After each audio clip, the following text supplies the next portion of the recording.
The Lives of the Saints by Father Alban Butler. March 1st, St. Rudesind, Bishop of Dumium. St. Rudesind belonged to a noble family from Galicia. According to Esteban de Celanova, his biographer, the mother Ilduara, was praying in the church of San Salvador on Monte Cordoba when he received a warning from heaven that he would have a son. Rudesind was a serious and devoted young man. When the Dumium headquarters, currently Mondoñedo, became vacant, the people elected him bishop. In vain did the saint claim that he was only 18 years old and that he was inept for office. The people insisted, and Rosendo was forced to accept. His government was totally different from that of his cousin Sisnando, Bishop of Compostela, who neglected his duties and spent time on walks and entertainment. Sisnando's life was so scandalous that King Sancho imprisoned him and asked Rosendo to take over the government of his diocese. The saint had to accept against his will. On one occasion, King Sancho being absent, the Normans fell on Galicia and the Moors invaded Portugal. St. Rudesind took the lead in the army and shouted, "Some put their trust in war chariots and others in horses, but we invoke the name of the Lord," rejected the Normans to their ships, and forced the Moors to retreat to their territories.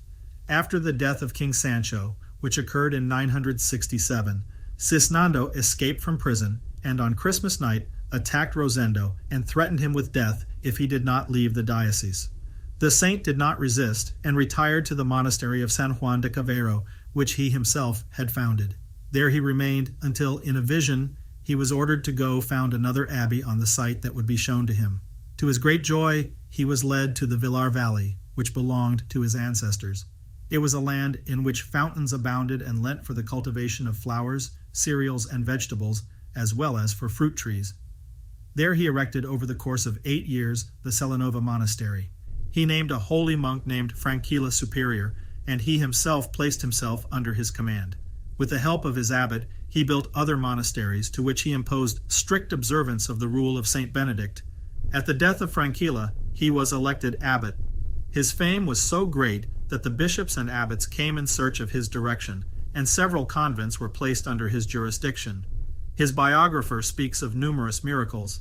The saint cured many epileptics and demoniacs, restored sight to several blind people, and his intercession obtained the restitution of stolen property and the release of captives.